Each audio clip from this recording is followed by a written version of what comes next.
I give a warm welcome to all my attendees and panelists over here. Very good evening.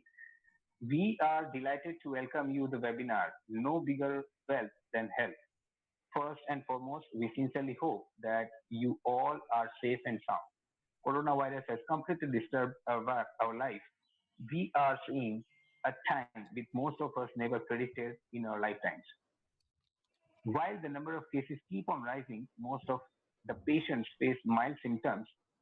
The one thing that we hear the most is improve our hygiene and health to help our immune system to beat the coronavirus. This webinar aims to share the best health and hygiene practice, focusing on eye care and dental hygiene to minimize the risk of COVID-19. The session will be conducted by two expert doctors. Here we have Dr. Vyomesh Shah and Dr. Harsh Shah. Dr. Vyomesh is a founder of Sriji Dental Clinic specializing in all kinds of dental treatments, and he is visiting faculty in leading dental colleges. He has over 10 years of experiences in his field and is currently providing emergency services and online consultation. Dr. Harsh Shah, an MBBS from NHL Municipal Medical College, has pursued his MS in ophthalmology from CN Navi Eye Hospital 2015. He has a private practice at Retina Care Clinic Ahmedabad and is also a visiting consultant at LG Hospital Maninagar. I now request Dr. Harsh Shah to please take over from here and start your presentation. Thank you, sir. Okay. Good evening, everyone. Thank you for inviting me to give this lecture on COVID-19 in 2020. This is just an outline that how COVID-19 is coming in our day-to-day life and how we should deal with it. And we are, this presentation is aimed to bust the myths about the COVID-19. So हम सभी phase 3 lockdown में है अभी, and I hope everyone is safe and sound and prepare yourself for phase 3, phase 4, but a little bit of more relaxation. So पहले मैं सबसे ये बताना चाहता हूँ कि ये सबको पता है कि अभी 2 महीने से मीडिया में चल रहा है, प्रिंट मीडिया, इलेक्ट्रॉनिक मीडिया में क्या चीज करनी है, कैसे रोक सकते हैं, क्या करना है, लेकिन रैशनल क्या है वो समझना भी जरूरी है। तो हाथ धोना है वो सबको पता है, साबुन से धोना है, 20 सेकंड से धोना है, लेकिन हाथ या स्टेरिलियम में से क्या चूज करना है, कब चूज करना है, that is more important. So whenever you go out and come to home, then you should wash your hands with soap only, क्योंकि वहां पे डर्ट होती है, डर्ट को निकालने के लिए सोप जरूरी है. उसके बाद ही आप स्टेरिलियम यूज करेंगे. अगर स्टेरिलियम यूज किया डर्ट साबुन से पहले, तो जो वायरसेस होते हैं, they are stuck beneath the dirt, they are not getting killed. So to me, सबसे पहले सोप इस्तेमाल करें, देन स्टेरिलियम इस्तेमाल करें. अगर आप कोई बिजनेस में के काम करते थे, एक बार आपने सोप से हाथ धो दिया, तो बीच बीच में आप स्टेरिलियम का इस्तेमाल कर सकते हैं, लेकिन सोप पहले करना जरूरी है कहाँ से भी आने से पहले. सोप अकेले भी अपनी सेपोनिफाइंग एक्शन से वायरस को मार सकता है, can kill virus, but in between पानी नहीं लगाना है, then you can use Sterillium. So this should be clear in everyone's mind. Social distancing 2 metre का रखना है, वो पता है. 2 मीटर क्यों रखना है? क्योंकि जब भी कोई आदमी छींकता है, खांसता है, तो हवा में उसके ड्रॉपलेट्स बनते हैं. ड्रॉपलेट्स यानी क्या होता है? जो सिक्रीशंस होते हैं माउथ, नोज, उस सब में से छोटे छोटे पानी के बूंद तरह हवा में चले जाते हैं, and that can suspend in up to 2 metres range. वो सस्पेंडेड पार्टिकल्स की तरह रहते हैं, और that can infect person अगर वो उस एरिया में आए और उस उससे नजदीक आ जाए, तो वो 2 मीटर का डिस्टेंस बनाए रखना है, which is very difficult in our country because of population density, but this behavior change you have to adapt for at least next 1 year. ये सब कुछ ऐसा नहीं कि पब्लिक प्लेसेस में ही करना है. You have to adapt in your clinics, in your shops, in your businesses, factories, whichever way. Third thing is wearing mask. तो मास्क में क्या है कि पहले क्या गवर्नमेंट की एडवाइजरी सबसे पहले आपने कभी सुनी होगी, तो ओनली डिसीज्ड पर्सन, डिसीज यानी जिसको सिम्टम्स है और जिसको कोविड-19 डायग्नोस हुआ, या ऐसे ही नॉर्मल कफ और खांसी कोई और वजह से, तो उन लोगों को पहनना जरूरी था. नॉर्मल पब्लिक को पहनना जरूरी नहीं था, क्योंकि क्या होता है मास्क से if you are not used to तो एक टेंडेंसी होती है हाथ मुंह के नजदीक ले जाने के लिए कि आप मास्क को एडजस्ट करते ही रहोगे एवरी 15 मिनट्स और एवरी 5 मिनट्स। तो उससे क्या होता है हाथ के जो वायरसेस होते हैं वो नजदीक चले जाते हैं and it can affect you. But अभी क्या है कि केसेस बढ़ रहे हैं, so now government is suspecting that every case is a potential source of infection. That's why the mask has become compulsory, mandatory to every person in who is going in public places. And अभी उन्होंने ये दुकान वाले को, शाकभाजी वाले को, सबको mask का कंपलसरी इसलिए ही किया है। कौन सा मास्क पहना है? कॉटन मास्क इज फाइन, अपना रुमाल भी डाल सकते हो, दुपट्टा भी डाल सकते हो, या नॉर्मल पब्लिक के लिए common. If you are in certain procedures के जिसमें एरोसोल्स बढ़ते हैं, जैसे ग्राइंडिंग है, एयर पंप है, वाटर पंप है, हॉस्पिटल्स में जा रहे हो, then you need a specific mask for that, like N95 or 3-layer mask what we are getting from medical shops. Okay, तो वो समझना जरूरी है। सबको पता है, सी अनवॉश्ड फूड और uncooked food it is not frequently used in Indian families. तो वो तो सभी करते हैं कि कोई कच्ची चीज ऐसे धोए बिना नहीं खाता या पकाए बिना मीट प्रिपरेशन भी नहीं करता, तो वो नहीं करनी है because viruses can stay in meat preparation, can stay at the surface of the food. So उसको धो के अच्छी तरह पका के ही खाना है। तो ये सबको पता है, जस्ट रैशनल मैं दे रहा हूँ। ये भी पता है कि how one patient can present as COVID-19. Very common symptoms like fever, cough, chest pain, breathing problem. These are very common. इसमें 80% लोग इस तरह से प्रेजेंट कर सकते हैं। अनकॉमन प्रेजेंटेशन क्या है? One is red eyes. Red eyes is very common present in कोविड-19 व्हिच वी आर गेटिंग। तो आपको और कोई सिम्टम्स नहीं है, सिर्फ रेड आइज है, यू प्रोबेबली हैव कोविड-19 and you can be a source of infection. Maybe बी आपको लाइफ थ्रेटनिंग डिसीज नहीं है, but you are the source of कोविड-19 केस। सो ये समझना जरूरी है। एक पेक्युलर सिम्टम्स है loss of smell. Peculiar symptoms है लॉस ऑफ स्मेल, तो वो समझना जरूरी कि ये सिम्टम्स बहुत लोगों में पाया गया यूएस में कि जो सेंसेस, स्मेल की सेंस पहले की जाती थी वो लॉस हो गई। तो वो समझना जरूरी कि इन सबको भी स्क्रीनिंग की जरूरत हो सकती है, इनको मेडिकल असिस्टेंस की, may be because it's not because of covid, medical assistance की जरूरत हो सकती है। कॉम्प्लिकेशन हो सकते हैं कोविड-19 के, जैसे मायोकार्डाइटिस यानी हार्ट मसल का इन्फ्लेमेशन, उसमें चेस्ट पेन से पेशेंट प्रेजेंट कर सकता है। तो any chest pain also should not be taken for granted, उसको भी ट्रीटमेंट की यानी मेडिकल असिस्टेंस की जरूरत हो सकती है। This are the common symptoms के कैसे पेशेंट प्रेजेंट कर सकते हैं। But right now what we are getting is asymptomatic cases. Asymptomatic cases यानी इसको सिम्टम्स नहीं है बट कोरोना वायरस पॉजिटिव आ रहा है, यानी कोरोना वायरस जब शरीर में दाखिल होता है तो उस और सिम्टम्स आता है, उसके बीच का पीरियड है, उसमें हम डायग्नोस कर रहे हैं, तो ये अच्छी बात है। प्रॉब्लम अहमदाबाद में क्या बीच में क्या हो रहा था कि बहुत लोग छुपा रहे थे, अपने सिम्टम्स छुपा रहे थे, वो सब कुछ कर रहे। You don't have to hide anything. देखिए उनकी मिथ बना था कि वहां पे जाके 14 दिन का जेल जैसा माहौल हो जाएगा, सबका कोरोना।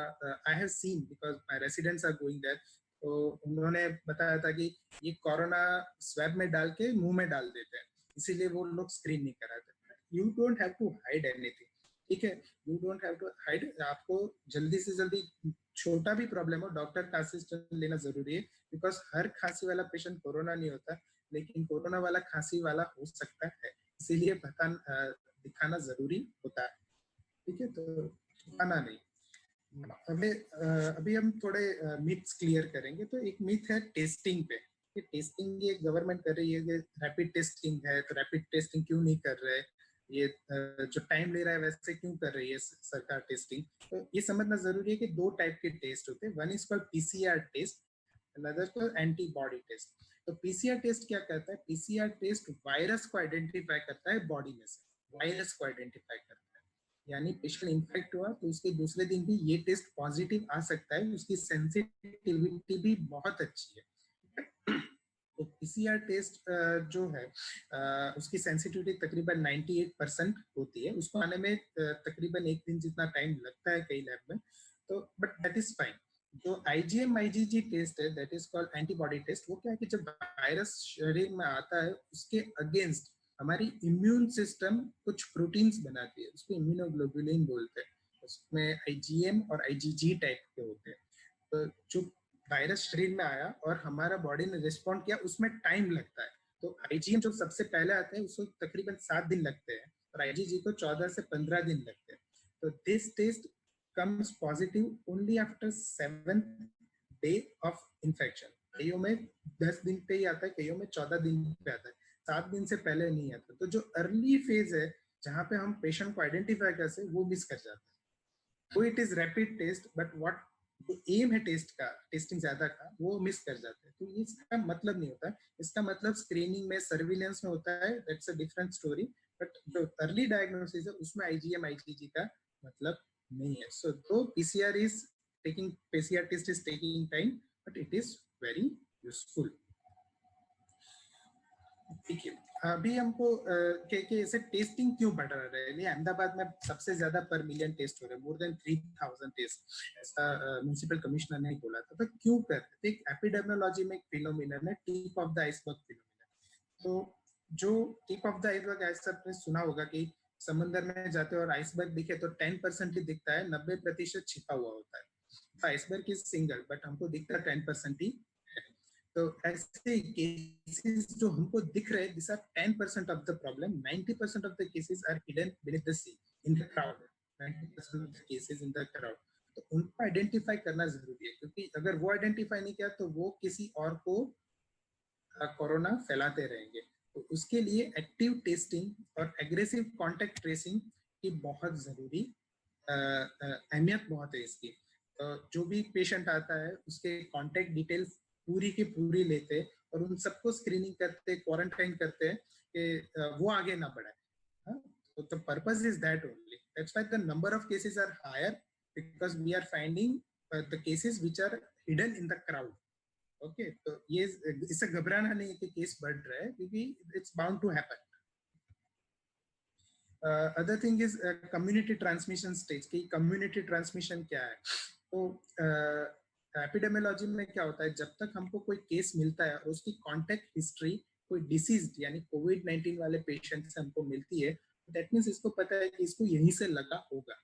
कई बार क्या होता है, जैसे ट्यूबरकुलोसिस है, स्वाइन फ्लू हो गया हमारे कंट्री में, कोई भी पेशेंट मिल सकता है, we don't know the from where it has come, उसको कहां से लगी, तो they are transmissible disease only. तो ऐसी स्टेज को कम्युनिटी ट्रांसमिशन बोलते हैं। कहीं पे भी से कहीं मिल सकता है। तो this will occur in our country, but अभी इतना स्टेज नहीं है। We are somewhere at the border, we are in early stage of community transmission. उसको रोकना बहुत जरूरी है इस स्टेज में। अभी ये तो सी अभी आपको देखा होगा कि 70-80% of the patients are asymptomatic. So why we are so much worried? Mortality is 3%, only 3% ही मॉर्टालिटी है। बहुत सारे डिसीज जैसे ट्यूबरकुलोसिस है, स्वाइन फ्लू, उसकी मॉर्टालिटी बहुत है, वो हमारे कंट्री में बहुत प्रिवेलेंट भी है, उसको हम फोकस नहीं करें। इसको क्यों इतना अटेंशन दे रहे? There are certain reasons for that. So पहले वायरस की कैरेक्टरिस्टिक देखो, ये हाईली ट्रांसमिसिबल डिसीज है, यानी उसको क्या बोलते हैं कि जो कोविड-19 है वो एक पेशेंट तकरीबन 2 से 2.5 लोगों को ट्रांसमिट करता है, और अगर वो तो डिस्टेंस कम रखे तो ज्यादा को भी कर सकता है। Swine flu, H1N1 swine flu, वो तकरीबन 1 से 1.5 लोगों को करता है। इबोला जिसकी मॉर्टालिटी बहुत थी, 90% जितनी थी, वो तकरीबन 1.5 से 2 लोगों को भी करता था। इसलिए इसकी ट्रांसमिसिबिलिटी बहुत है, इसीलिए हमको डरना है। दूसरा रीजन है उसके म्यूटेशंस बहुत होते हैं। म्यूटेशंस क्या है? जो आपने सबने एक्समेन तो देखी होगी तो म्यूटेशन में क्या होता है कि जीन्स जो हमारे बेसिक सेल स्ट्रक्चर के अंदर जो जीन्स होते हैं, उसके कोड्स रैपिडली चेंज करते हैं वायरस। वो क्या होता है कि डार्विन का एक था कि सर्वाइवल ऑफ द फिटेस्ट, तो वायरस को भी सर्वाइव करना है। If person is coming up with good immunity against that virus, तो वायरस विल नॉट सर्वाइव। तो उसको सर्वाइव करने के लिए उसके थोड़े चेंज कर देता है, तो कैन सर्वाइव। तो ऐसे म्यूटेशन रैपिड होते हैं, तो वो हमारे यहाँ एंडेमिक हो जाता है। तो इसीलिए इसको म्यूटेशंस बहुत रैपिड है, इसीलिए थोड़ा डरने की जरूरत है। Third thing is treatment options. कोई भी ट्रीटमेंट ऑप्शन खुद प्रोटोकॉल जैसा कुछ है नहीं।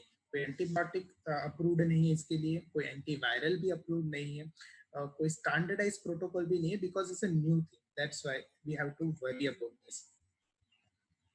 And other thing, okay, ICU ventilators and other thing, आपने देखा होगा कि वेंटिलेटर्स का मैन्युफैक्चरिंग बढ़ गया, मोर्टालिटी बहुत लोगों की हो रही है।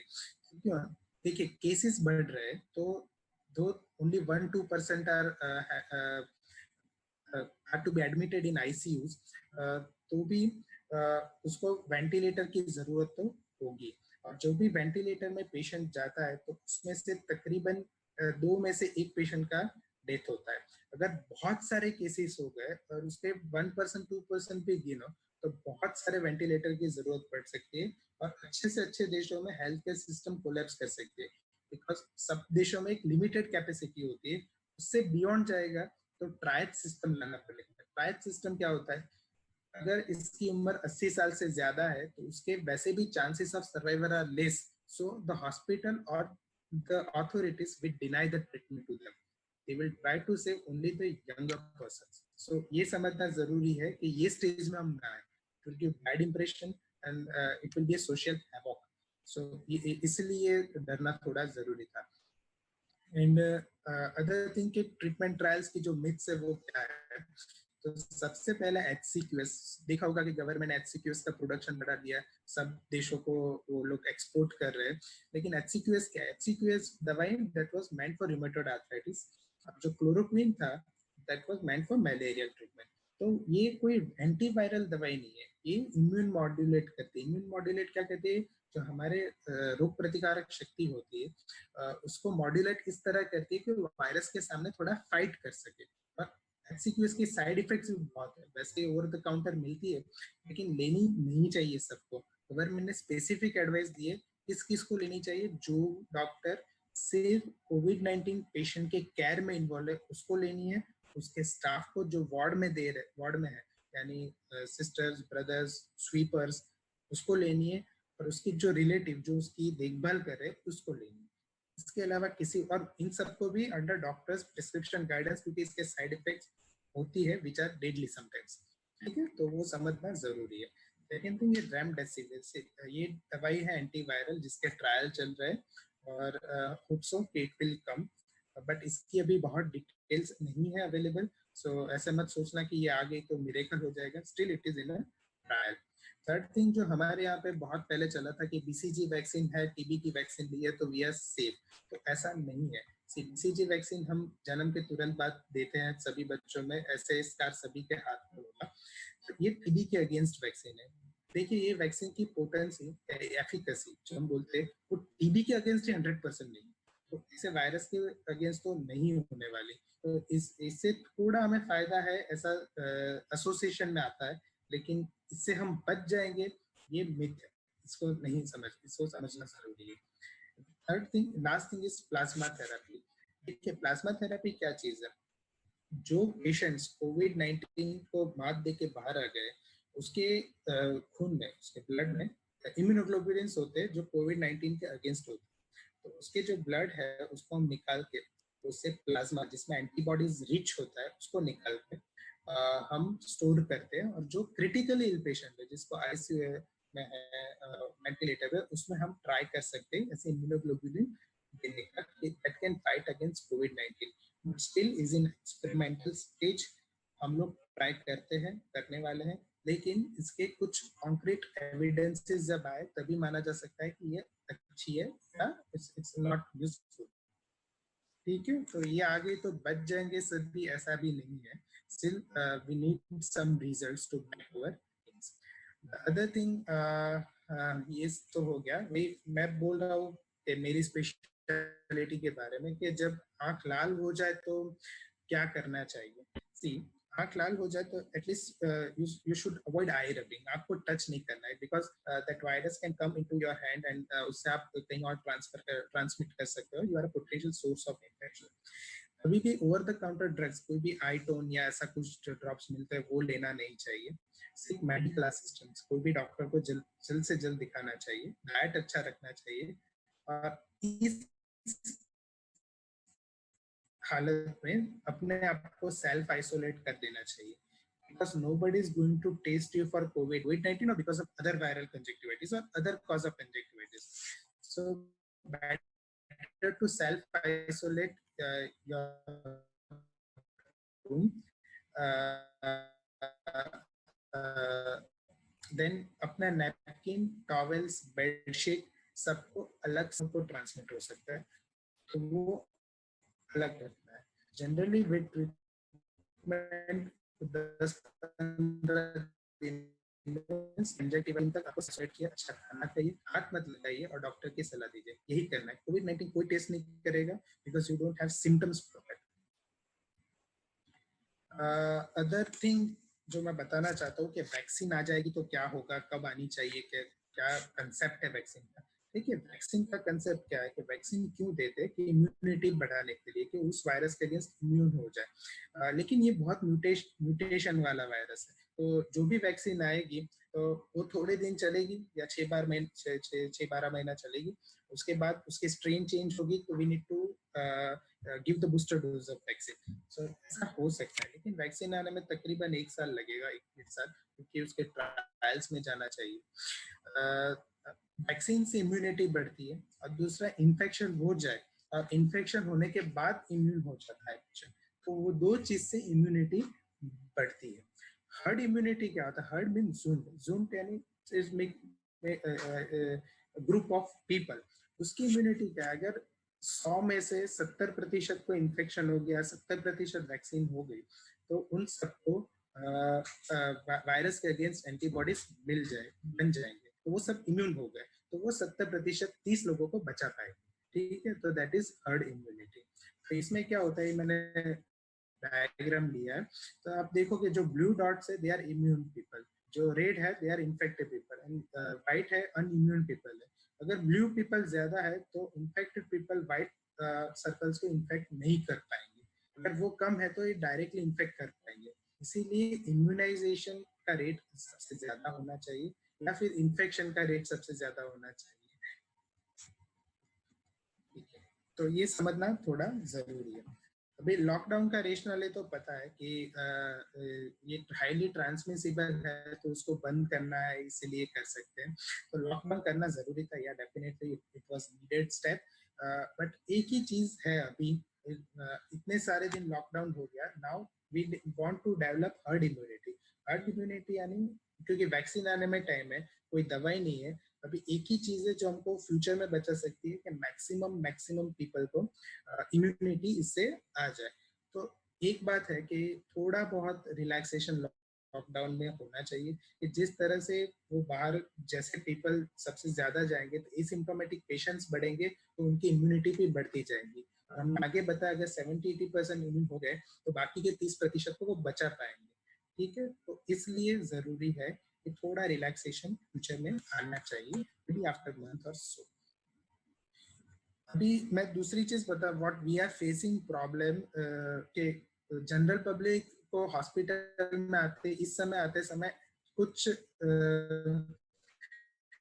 रूल्स फॉलो करने चाहिए। तो क्या करना चाहिए? एक पहला है कि अवॉइड अननेसेसरीली विजिट टू, कुछ भी नॉर्मल प्रॉब्लम हो, साइकोलॉजिकल प्रॉब्लम हो, घर से बाहर निकलने इसलिए हॉस्पिटल जाओ, ऐसा मत करो इस सिचुएशन में, दैट इज मैंडेटरी।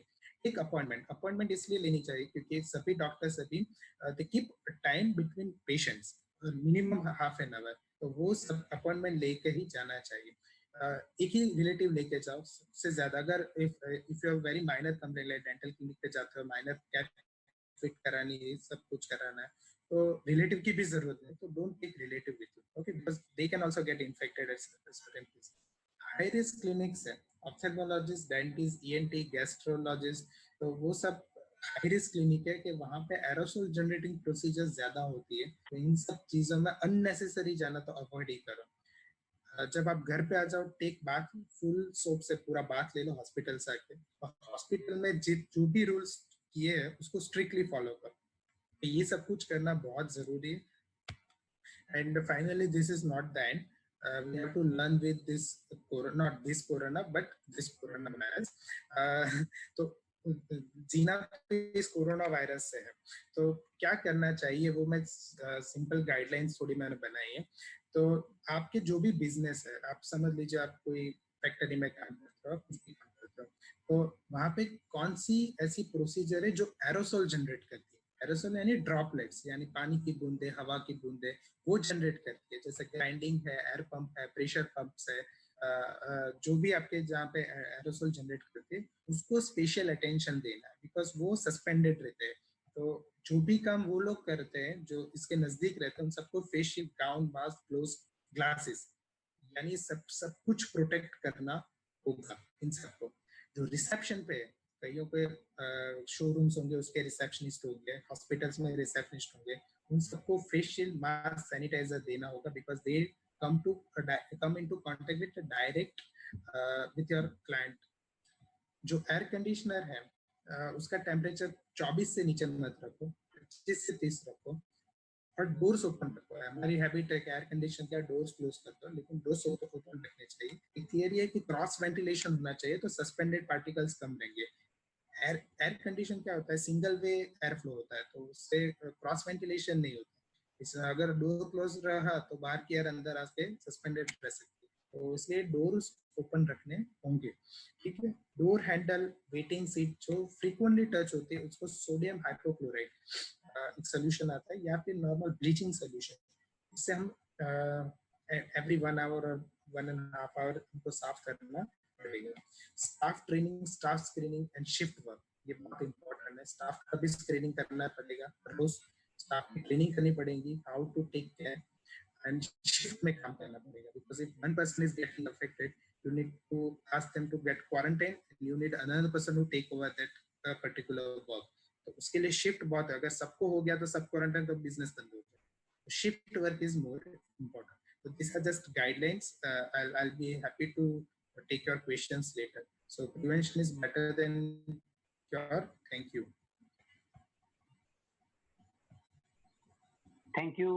किसी ने पूछा है कि कौन से आई ड्रॉप रेगुलर आई क्लीनिंग के लिए जरूरी है या आप रेकमेंड कर सकते हो? Eye drops, okay. देखिए, रेगुलर आई क्लीनिंग जैसा कोई कंसेप्ट नहीं है। फर्स्ट ऑफ ऑल, जो नॉर्मल टीयर्स सिक्रेट हो रहे हैं हमारे यहाँ आँख में, जो टीयर ग्लैंड होती है वो सिक्रेट करती है, जो नाक के माध्यम से आँख से नाक में जाती है और पेट में चले जाते हैं ऐसे टीयर्स। ऐसे सर्कुलेशन होता ही रहता है। टीयर ग्लैंड से उसके अंदर कुछ एंजाइम्स होते हैं दैट कैन क्लीन योर आई, तो वो सब कुछ करते हैं। तो अननेसेसरीली कोई ड्रॉप्स डालने की जरूरत नहीं होती। आँख क्लीन अपने आप होती है, ये बॉडी की नेचुरल डिफेंस मैकेनिज्म। कुछ आप डालोगे आँख में, उसके साइड इफेक्ट होगी और आँख में प्रॉब्लम पड़ता रहेगा। कि आप कुछ भी डालोगे तो it has certain level, certain pH to it. PH वो एसिड है, बेस है, न्यूट्रल है, वो पीएच होता है। जो ड्रॉप्स होते हैं उसको स्टेबिलाईज करने के लिए उसके अंदर कुछ केमिकल्स भी डाले जाते हैं, जिससे पीएच वेरी होती है और उससे आईज का माइक्रो एनवायरनमेंट खराब हो जाता है। तो आँख की शक्ति बढ़ाना, आँख साफ करना, उसके लिए ड्रॉप्स नहीं है। If you have problem, if you are diagnosed with certain problems, then we can give drops. Otherwise, there is no need for any drop. Okay. Then my second question is, any medicine or any natural source of improving our body immune in this COVID-19 situation?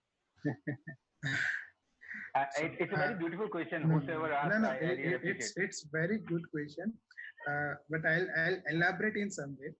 देखिए कि immune system बढ़ाना एक सिर्फ diet based नहीं होना चाहिए। First of all, immune system immunity बढ़ाना should be ए कॉन्ग्लोमरेशन, यानी सब चीज मिला के करना है। उसमें एक डाइट एक पार्ट है, उसमें normal sleeping habits, normal exercise, normal diet which is fried नहीं होना चाहिए, वेजिटेबल्स ज्यादा होना चाहिए, डिनर का टाइम, वो सब कुछ बहुत ही इंपॉर्टेंट होता है इम्यूनिटी के लिए, पर्स इम्यूनिटी के लिए। डाइट की बात करें तो डाइट में कुछ भी नेचुरल रिसोर्स है वो अच्छा ही, ठीक है। आर्टिफिशियल तला हुआ fried fast food which is not good, but जो नेचुरल है वो अच्छा ही है। और ऐसा अभी अभी हम लोग देख रहे हैं कि जो हमारी डाइटरी हैबिट्स, जो हमारे इंडियंस के रिचुअल्स में कि हल्दी वाला दूध पीना या जिंजर खाना, विंटर है तो च्यवनप्राश खाना, तो it has a conglomeration of so many ayurvedic herbs, so वो ले सकते हो जिससे जनरल इम्यूनिटी बढ़ती है, but not at the cost of other habits. ये सब कुछ होना चाहिए। जो कुर्सी उसके 4 पाँव है, उसमें एक डाइट एक ही पाँव है, बाकी के 3 पाँव को भी काम करना है। अगर इतना अकेला डाइट कुछ नहीं कर पाएगा, ठीक है, तो वो जरूरी है। लेकिन इसका आंसर कि कौन सा हर्ब चाहिए, maybe ayurvedic doctor can help you in that, I am not aware of that, but general जो भी डाइट जो हम लोग ले रहे हैं, they are very much rich in nutrients, so normal diet will suffice to gain immunity, but exercise, sleeping habits has an age. Okay. So after that, Mr. Tejas Sagar has asked a question that can we reuse the mask? If yes, how many times? So, generally जो cotton mask है, जो हम लोग दुपट्टा करते हैं या फिर handkerchief करते हैं या फिर कॉटन मास्क जो सर्जिकली अवेलेबल होता है, वो हम एक बार यूज करके फिर अच्छी तरह से धो के उसको ड्राई हीट यानी सनलाइट में सुखा के वापस यूज दूसरे या तीसरे दिन से हम कर सकते हैं, लेकिन हर बार धोना पड़ता है। जो 2 प्लाई 1 प्लाई मास्क या 3 प्लाई डिस्पोजेबल मास्क आते हैं, उसको हम डिस्कार्ड कर देना चाहिए, उसको रीयूज नहीं करना चाहिए। जो N95 मास्क है, N95 मास्क जो सर्जन या वो हॉस्पिटल्स में पहनते हैं, तो उसको क्या करना है कि दे आर कॉस्टली, सो उसको हम क्या कहते हैं, अगर आपको दिन में 5 घंटे से कम समय में इस्तेमाल करना है एक दिन में, तो you can take 5 mask.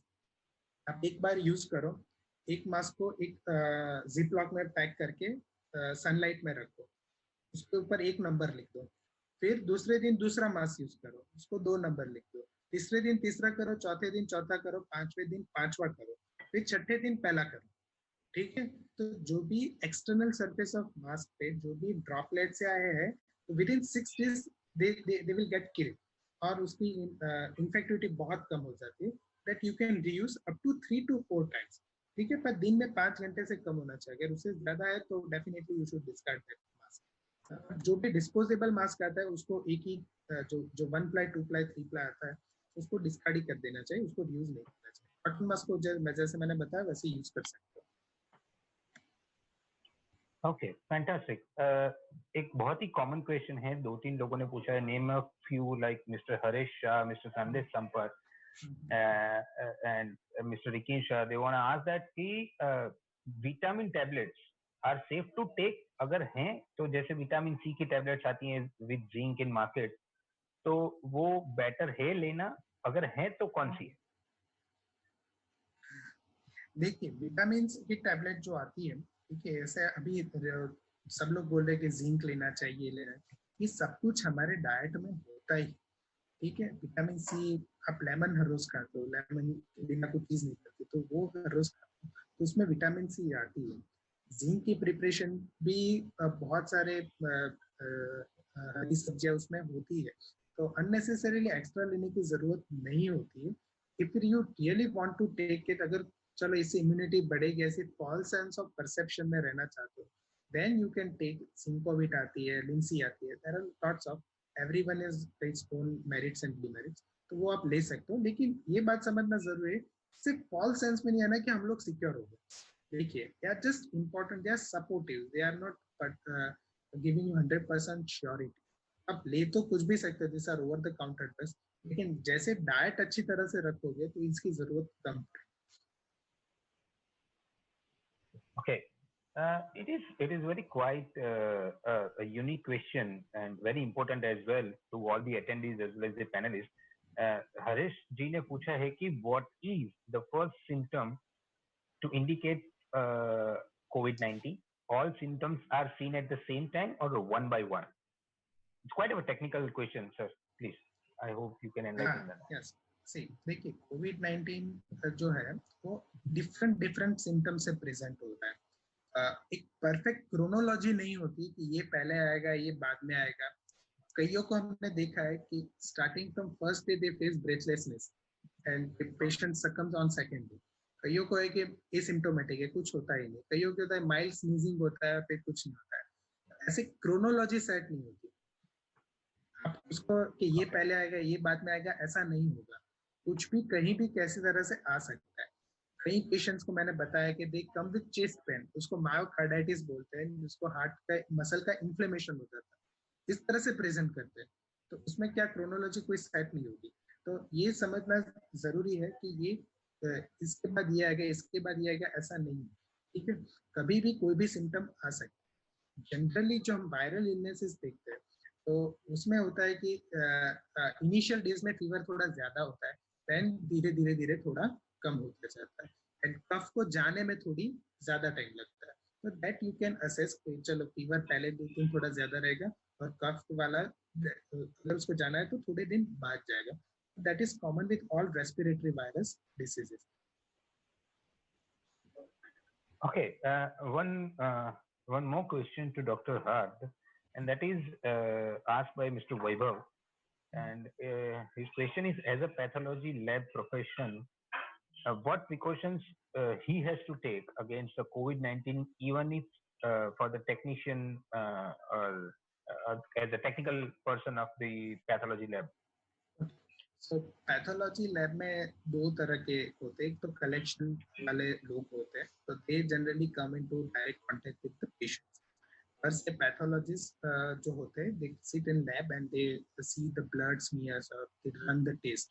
Okay, तो जो कलेक्शन एजेंट होते हैं उसको प्रिकॉशन लेना बहुत जरूरी है, because they come into direct contact with patient, बहुत नजदीक से लेते हैं। तो proper hand gloves, mask, face shields, proper aseptic precautions, वो सब कुछ लेने होते हैं। ऐसा डॉक्यूमेंटेड है कि ब्लड में वायरस, फीसिस में वायरस, यूरिन में वायरस होते हैं, लेकिन ये इन्फेक्टिव नहीं होते, ऐसा अभी तक का मानना है। ठीक है, तो इसलिए they are not directly at risk for getting infection. हाँ, ये बात है कि अभी इसके रिजल्ट या लॉन्ग टर्म एविडेंसेस नहीं आए, इसलिए जो नॉर्मल प्रिकॉशन है, मास्क वगैरह, वो सब कुछ रखना ही है। और जो भी एरोसोल जनरेटिंग प्रोसेस है उसके अराउंड तो मास्क पहन के ही जाना होगा। Okay, one more question to Dr. Hard, and that is, I think, very again important thing. The very common name of hydroxychloroquine in India is a Lariago, जो हम medicine लेते हैं मलेरिया के लिए। तारक जी ने ये सवाल किया है कि क्या ये सिचुएशन में हम लारियागो ले सकते हैं, हाँ या ना? मैंने पहले बताया कि लारियागो में क्लोरोक्विन कंटेंट, और जो हाइड्रोक्सीक्लोरोक्विन है वो डिफरेंट ड्रग है। जो हाइड्रोक्सीक्लोरोक्विन है उसकी स्ट्रेंथ 400 मिलीग्राम, 200, 800 मिलीग्राम आती है, that is used for rheumatoid arthritis. तो लारियागो है, इसमें क्लोरोक्विन है, that is used for malaria. ठीक है, जो भी एविडेंसेस है वो HCQS यानी हाइड्रोक्सीक्लोरोक्विन के, क्लोरोक्विन के नहीं है। ठीक है, तो अननेसेसरी क्लोरोक्विन नहीं लेना है। There are certain serious side effects of chloroquine, और उसकी ड्रग इंटरेक्शन भी होती है। ड्रग इंटरेक्शन, अगर आप कोई और दवाई लेते हो और इसके साथ अगर ये दवाई चली गई तो उसकी साइड इफेक्ट डबल हो जाती है। ठीक है, तो ये सब कुछ मानना बहुत जरूरी है। तो लारियागो एक पर से हैज नो रोल। सी, हमारे कंट्री में इन्फेक्टिव डिसीज बहुत कॉमन है, तो मलेरिया अभी थोड़े कम केसेस होते रहे, तो लारियागो का यूज भी थोड़ा कम होने लगा है, लेकिन लारियागो इस डिसीज के लिए तो लेना ही नहीं। ठीक है, Thank you so much, Dr. Hart, for such a wonderful and informative inputs to all panelists, and thanks to our all sponsors. Once again, thank you so much, and stay home, stay safe. Thank you.